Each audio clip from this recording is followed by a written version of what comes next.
Hola, yo soy Carla, bienvenidas y bienvenidos a una nueva emisión de Estación Global. Hoy, como siempre, me acompañan Viri y Alfredo. El día de hoy platicaremos de una noticia que seguramente están esperando que toquemos, que es la situación en Afganistán. También platicaremos del terremoto en Haití y de las elecciones en Zambia.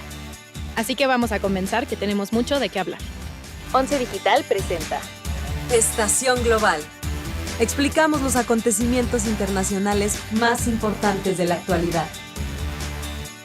Para empezar el episodio de hoy, vamos a hablar otra vez sobre Haití. Les quiero comentar que el pasado sábado 14 de agosto se registró un terremoto de magnitud 7.2 que golpeó a la isla desde su lado sur, que es una península que constituye la región sur de Haití. Hasta el momento, las autoridades haitianas han reportado que hay aproximadamente 1,419 personas fallecidas y la cifra de heridos asciende a los 6,000. Y se espera que esta cifra siga aumentando en los próximos días, que se concreten los esfuerzos de rescate y de localización de todos los cuerpos que quedan. Oye, pero vi que esto se puso aún más preocupante durante el fin de semana con la depresión tropical. Sí, de hecho, el fin de semana se estuvo formando una depresión tropical que se llama Grace, que para el lunes ya era una tormenta tropical, es un poco más fuerte, y durante la noche del lunes y el martes golpeó la zona sur de Haití, que fue la que fue golpeada por el terremoto, y esto complicó muchísimo los esfuerzos de recuperación y de rescate, lo cual obviamente agravó la situación para salvar vidas. Parece que a Haití le llueve sobre mojado. Sí, la verdad es que es una situación súper preocupante. Tenemos que considerar que este terremoto es mucho más fuerte, o bueno, no mucho más fuerte, pero es más fuerte que el terremoto del 12 de enero de 2010, que todos recordaremos cuando Haití fue devastado en su totalidad. Este terremoto fue más en el centro de la isla, que golpeó principalmente la capital, a Puerto Príncipe. En ese terremoto hubieron más de 300,000 personas fallecidas y 350,000 heridos, y 1,5 millones de personas se quedaron sin hogar. Pero pues todavía no se terminan de recuperar y viene este otro, ¿no? Exacto. O sea, sabemos que desde hace 10 años Haití viene cargando con toda la devastación de este terremoto. Incluso hubieron situaciones que empeoraron la recuperación, que pues estaba leyendo en un reporte cómo incluso con la ayuda humanitaria de Naciones Unidas se trajo el cólera a Haití y fue otra enfermedad que causó muchísimas muertes. Y obviamente la situación económica y política de la isla pues tampoco ayudan mucho. O sea, recordemos, como ya vimos en capítulos anteriores, que el presidente Jovenel Moïse fue asesinado hace solo 38 días. O sea, tiene menos de 2 meses que pasó este suceso, y Ariel Henry, que es el primer ministro actual, tiene menos de un mes de estar en el poder. Entonces, esto obviamente hace que las instituciones no estuvieran listas para recibir un golpe como el del día sábado, y pues que la respuesta no sea la ideal. Y aparte complica el futuro próximo, que se supone que las elecciones iban a ser el mes que viene, ¿no? Sí, las elecciones estaban planeadas para septiembre, pero el primer ministro ya declaró el estado de emergencia durante un mes. Entonces esto obviamente va a atrasar las elecciones porque no se pueden llevar a cabo en menos de un mes, que es septiembre. Y pues veremos cuándo se vuelven a llamar, y si la situación de la democracia no afecta cómo se responde a la emergencia. Pero en cierto sentido está bien porque quiere decir que están destinados todos sus recursos justamente a intentar la mejor recuperación de este desastre, ¿no? Exacto. O sea, todos los recursos se van a enfocar a resolver y a atender a la población. Eso es lo que significa que estén en un estado de emergencia. Y también están recibiendo mucha ayuda humanitaria e internacional. Actualmente ya hay equipos de búsqueda y rescate de Estados Unidos, Colombia, Chile y México. Y un dato extra, México envió 15,4 toneladas de ayuda humanitaria al país para lograr sacarlos de esta penosa situación que viven. Me causa mucho conflicto, o más bien como curiosidad, que Haití comparte territorio, está dentro de la misma isla que República Dominicana. Sin embargo, son países completamente diferentes y vemos que República Dominicana no está tan afectado como Haití. Sí, qué bueno que lo preguntas, y es algo que se ha comentado mucho en medios últimamente y justo de ahí lo leí. Pero lo que pasa es que sí, si bien Haití y República Dominicana están en la misma isla, que es la isla de la Española, así se llama como el conjunto, digamos, Haití tiene muchísima más vulnerabilidad con respecto a los desastres naturales. Una, por lo que ya comentamos, como su debilidad institucional y económica. Obviamente, el hecho de que las instituciones sean débiles y no haya un control político efectivo sobre toda la isla hace que la respuesta del gobierno no sea idónea Eficiente. y Ajá. obviamente que la población pues, sufra las consecuencias de esto. Y también hay un tema muy importante de ambiental. Y aquí volvemos a lo que ya hemos estado platicando de el cambio climático. Haití es un país altamente deforestado. En su historia se ha deforestado mucho el territorio para el plantío de varias especies que no son endémicas y eso causa que el suelo sea como mucho más frágil o mucho más maleable en ese sentido.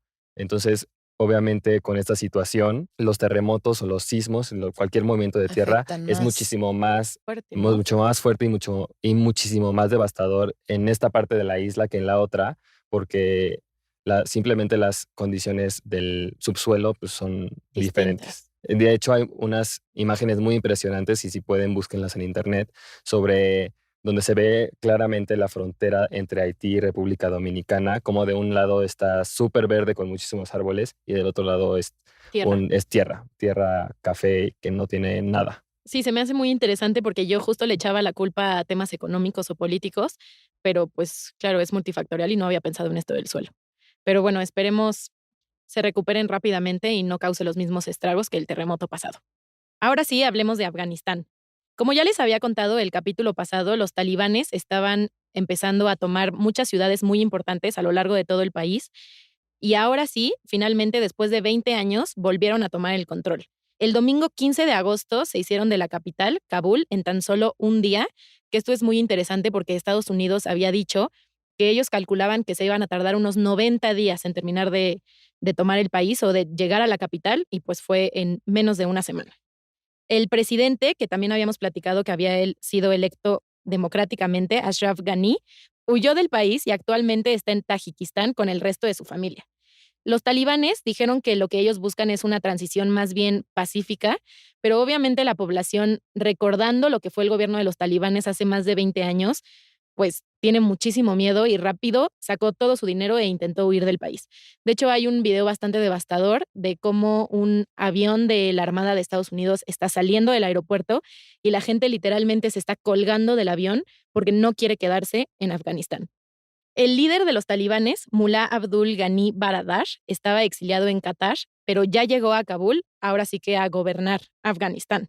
La respuesta internacional ha sido bastante interesante, pero lo que más rápido hicieron fue sacar a su personal diplomático y Estados Unidos mandó a más cuerpos de su armada, pero esto únicamente para lograr que todos los demás salieran mucho más rápido.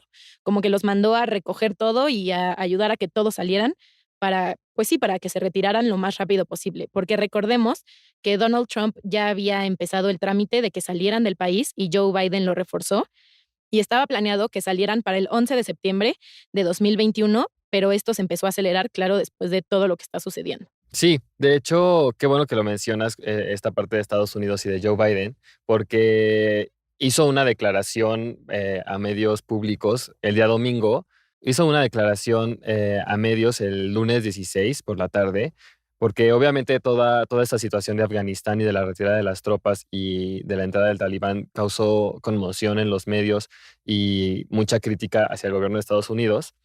Y bueno, básicamente lo que dijo Biden en esta declaratoria fue que Estados Unidos había ido a Afganistán hace 20 años simplemente a acabar con los terroristas que fueron los responsables del ataque terrorista del 11 de septiembre y que ese era su único fin, que ya habían acabado con Al Qaeda y que habían garantizado que no se establecieran nuevos grupos terroristas en Afganistán. De hecho, o sea, menciona que lo que ellos buscaban en realidad era atrapar a Osama Bin Laden y que lo lograron hace más de 10 años. Exacto. Como sabemos, esto se logró durante la administración de Obama, el asesinato de Osama Bin Laden, y que los siguientes años casi que por capricho o por no tener la voluntad de sacar las tropas de Afganistán. Sí, una manera de decir que ya habían terminado de lo que iban a hacer ahí. Exacto. Sí, dijo que su meta nunca fue poner un gobierno democrático ni ayudarles a crear una democracia, que su meta era esta, como evitar otros ataques terroristas, ya lo habían cumplido y ya que la creación de un gobierno democrático ya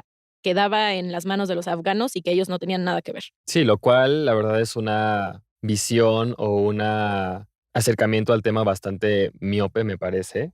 Ser un país que invade a otro durante 20 años y que al final dice, bueno, ya ahí se quedan con su problema, la verdad es que me parece de una responsabilidad social y ética bastante pobre. Y también me parece muy fuerte la manera en la que lo dice, como ahora sí este ya es su problema, suerte, adiós. Pero era algo que ya, o sea, ya llevaban años en esto. O sea, Donald Trump empezó con esto en 2018 y después justo él menciona que tenía dos opciones: seguir con el acuerdo que Donald Trump ya había negociado hace más de 3 años o volver a declarar la guerra contra los talibanes, lo cual no era una opción. Claro, pero era un acuerdo en el que los talibanes también estaban, pues ahora sí que incluidos, y porque ellos fueron los primeros en romper el acuerdo al invadir Afganistán una vez más. Entonces es un acuerdo que de todas maneras ya está roto. sí, porque Trump con quien tuvo diálogo fue con los talibanes directamente y con Pero quien según yo, el negoció esta salida. acuerdo era básicamente que los talibanes no afectaran los intereses estadounidenses. Pero los talibanes rompieron el acuerdo, o sea, está dicho. Los talibanes no podían invadir de esta manera Afganistán y lo hicieron. O sea, el acuerdo. Pues sí, es una decisión bastante dura, pero al final Biden dijo que él sigue firmemente atrás de su decisión. O sea, que él está completamente seguro de que tomó la decisión correcta. Sí, y eso responde a su electorado, porque obviamente esto es una opinión o bueno, una acción bastante popular en Estados Unidos. Los americanos están hartos de que sus tropas estén en otros países y Afganistán es uno de los ejemplos más sonados. Y pues yo creo que fue muy inteligente, es una movida política muy inteligente por parte de Biden, pero creo que hay más que considerar que solamente eso. Claro, y también hay que considerar a las Naciones Unidas, tus tan amadas Naciones Unidas, Viri, que en este tema la verdad es que no se han pronunciado casi al respecto, o sea, solamente el Consejo de Seguridad dijo que era ahora sí que una situación bastante preocupante y penosa. Y también, pues pensemos en quién es el líder mundial y quién dirige a las Naciones Unidas, por así decirlo, pues Estados Unidos. Y si esta es la posición que está tomando Biden, obviamente va a ser una posición generalizada para la comunidad internacional. Que claramente no es la única decisión criticable, porque no sé si vieron, pero Emmanuel Macron, el presidente de Francia, emitió este comunicado también a través de sus redes sociales en el cual decía que o sea, que ok, todo lo que está pasando en Afganistán, pero que lo que más le preocupaba a él era esta llegada de posibles migrantes que pues intentarían entrar a Europa y que tenían que protegerse en contra de eso.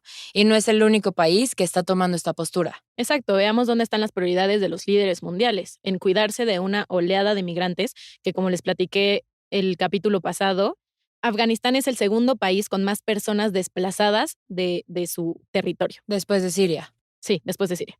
Sí, también vimos esta noticia de que Turquía está construyendo ya un muro para que no puedan entrar a su territorio a través de Irán, lo cual es súper preocupante, sabiendo que Turquía es la entrada a Europa Claro. y va de la mano con lo de Macron. Pero obviamente hay muchísimas cosas más importantes por las que preocuparse y creo que eso es lo que nos quieres contar un poco, Carla. Sí, exacto. Quería platicarles cuáles son las implicaciones de que los talibanes estén otra vez en el poder de Afganistán. Me quiero centrar en las implicaciones para las mujeres. Los talibanes, como son un grupo musulmán fundamentalista suní, obviamente trae muchas más reglas a cómo vive esta población, ¿no?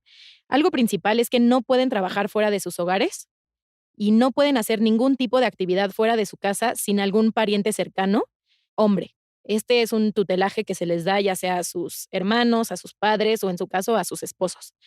Tampoco pueden estudiar y esto es algo súper fuerte porque en Afganistán ha habido un movimiento los últimos años de educación para las niñas y pues todo eso se va a echar para atrás, ¿no? También algo que tienen que hacer ahora es usar la burka, que es la que cubre desde el dedito del pie hasta tu último pelo. Y lo único que se te puede ver es los ojos. No pueden usar ningún tipo de cosmético, pintarse las uñas, nada. Y las casas tienen que tener opacidad en las ventanas para que no las puedas ver de afuera para adentro. O sea, las mujeres no las puede ver nadie más que sus esposos y sus familiares más cercanos. Respecto a lo de estudiar, como les dije, ha habido un movimiento fuertísimo y entonces estos últimos días ya están saliendo a protestar las mujeres diciendo que la educación es algo fundamental con lo que no pueden vivir. O sea, no pueden dejar a las niñas sin escuelas. Y sin educación. Sí, Pero básicamente. es algo súper peligroso, ¿no? Qué O miedo salir a que estén protestar ahí. protestando. Pues por ahora no ha habido ningún Incidente. incidente. Pero también se supone que, bueno, si son doctoras ya no la están dejando practicar y si vas al doctor como mujer no te puede atender un hombre. Pues imagínate las implicaciones, o sea, si hubiera incidentes sobre esto que ¿Quién te no pueden atiende? ser atendidas. Vi que solo han podido ir a trabajar algunas enfermeras y doctoras, claro, bajo el contexto de COVID-19 otra vez. Claro. Pero ¿qué va a pasar cuando superemos la pandemia? Pues van a regresar a sus casas. Sí, y también otra cosa que ha pasado en los últimos días y que se reportó en medios fue que en cuanto llegó el talibán a Kabul, que es, digamos, era como el bastión democrático del país y donde habían como más derechos y más libertades, empezaron a recorrer las casas para encontrar a todas las personas que habían sido em, Sí, que habían apoyado este movimiento democrático, ¿no? exacto, que habían apoyado las elecciones, que habían apoyado la vida democrática del país, y no solamente eso, sino que habían apoyado la intervención de Estados Unidos. Entonces ellos tenían toda esta información y estaban buscando a todas las personas que habían colaborado, lo cual de hecho el lunes se anunció, o bueno, en un mensaje a medios dijeron que iban a otorgar amnistía temporal a todas estas personas, pero pues obviamente Sí, esto porque no los estaban garantiza. buscando de puerta en puerta, ¿no? Sí. Literalmente. La verdad es que la situación en este país es algo extremadamente preocupante y seguramente seguiremos tocando este tema a lo largo de las próximas semanas, porque pues una violación a derechos humanos de ese calibre merece tener pues los ojos del mundo en ella.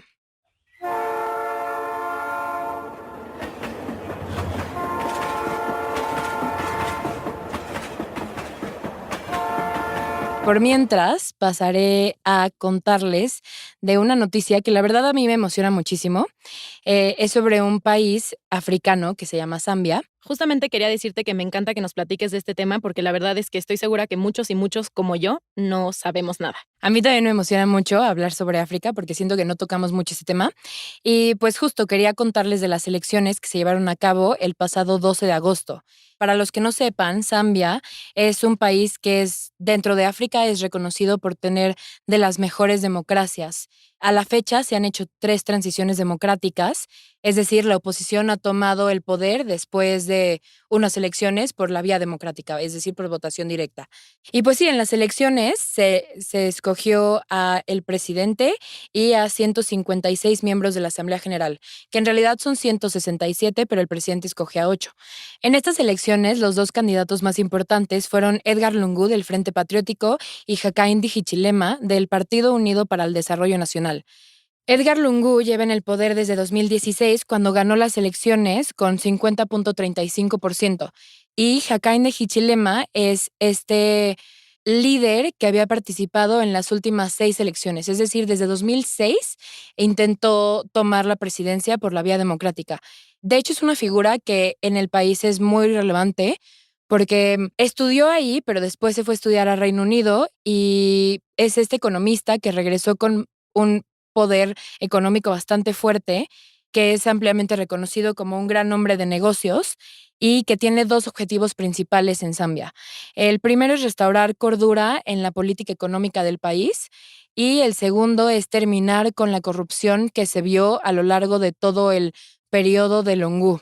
De hecho, este periodo está asociado con un fuerte estancamiento económico, una corrupción generalizada y el aumento de violaciones a derechos humanos. Durante la campaña hubo bastantes restricciones que según esto el gobierno impuso por COVID-19. Entonces Hichilema, que lo conocen allá como HH, no pudo viajar y no pudo hacer estos como mitines, o sea, públicos por COVID-19, cuando el presidente sí pudo hacerlo. Entonces hubo como este piso disparejo entre los dos y las campañas. Pero al final ganó HH. Ok. Entonces estamos muy contentos por eso y ganó por muchísimo. Es decir, HH tuvo 2.8 millones de votos y Lungu tuvo 1.8 millones de votos. Es decir, la victoria fue completamente arrasadora y presenciamos esta transición democrática en el país, que como les dije es la tercera y de hecho HH dijo que es la elección más importante del país a la fecha. En lo personal creo que este es un gran ejemplo para el resto de los países en África en torno a cómo llevar a cabo una transición democrática y cómo consolidar una verdadera democracia en un país. Sin embargo, mantendremos los ojos en este país también para ver cómo prosigue esta transición y cómo lo toma Lungu y pues esperamos que esta transición democrática se dé de manera pacífica porque de hecho el próximo presidente HH dijo que no atacaría a Lungu y que no habría ningún tipo Represalia. de represalia o venganza política en su contra. Entonces, pues, ojalá eso sea lo que suceda. Bueno, y por último, antes de terminar con este episodio, queríamos platicar sobre la noticia de que México es la sede de las pláticas entre el gobierno del presidente venezolano Nicolás Maduro y la oposición, liderada por Juan Guaidó. Sin embargo, México no forma parte activa de estas pláticas, solamente funge como sede tal cual. Exacto. El gobierno que funge como intermediario es el gobierno de Noruega. Hubieron 7 puntos principales que se platicaron en estas negociaciones. El primero son los derechos políticos para todas y todos, así como las garantías electorales. También la renuncia a la violencia y un cronograma electoral para las próximas elecciones. Estas serán observadas por Rusia y Países Bajos, así como un grupo de países amigos, entre los que podría estar Estados Unidos, Turquía, Canadá, entre otros. Sí, de hecho estaba leyendo que la situación de la crisis económica y de la pandemia se ha agravado tanto en Venezuela que fue lo que dio pie o lo que permitió que se llevaran a cabo estas negociaciones. O sea que ya la presión que tiene el gobierno de Nicolás Maduro es tanta que necesita liberarse de las presiones internacionales para poder seguir gobernando de manera pues estable. Y estas negociaciones son como el primer paso para buscar un poco más de estabilidad del gobierno y de tratar de que la democracia de Venezuela vuelva a brillar un poco. Claro, y el permitir que entren tantos países como a mediar o a ser parte de sus elecciones, pues también llevaría a que se les levanten los castigos o los embargos y a que sean otra vez como pues amiguitos de otros países, por así decirlo. Exacto. Y esto lo vemos un poco después de que el gobierno de Venezuela ha accedido a liberar algunos presos políticos que había tenido desde hace unos años. El principal, que fue una noticia bastante sonada, fue el caso de Freddy Guevara. Freddy Guevara, que era como, digamos, la mano derecha de Guaidó y que de hecho él en una declaración pública dijo que lo más probable es que él lo representara en las negociaciones en México. Pero pues ya veremos en qué terminan estas negociaciones y si en verdad esto trae un mejor futuro o por lo menos vislumbra un panorama más positivo. un panorama más positivo para Venezuela. Y que, pues qué bueno que México sea por lo menos la tierra donde se estén llevando a cabo estas negociaciones. Qué dato curioso, fue en el Museo de Antropología de la Ciudad de México. Bueno, y eso es todo por esta emisión de Estación Global. Muchas gracias por acompañarnos y gracias a Viri y Alfredo por haber estado conmigo. Les recordamos seguirnos en nuestras redes sociales en Facebook, Twitter e Instagram como @Canal 11 TV y escucharnos por las plataformas de Spotify, YouTube, Apple Podcast y iHeartRadio. Hasta la próxima. 11 Digital presentó Estación Global. Las opiniones vertidas en este programa son responsabilidad de quienes las emiten. El 11 las ha incluido en apoyo a la libertad de expresión y el respeto a la pluralidad. Moderado por Carla Pausic, Alfredo Góngora y Viridiana Hernández. Coordinación de producción, Daniela Cuapio y Moisés Romero. Diseño sonoro y postproducción, Franco González. Con una investigación de Viridiana Hernández.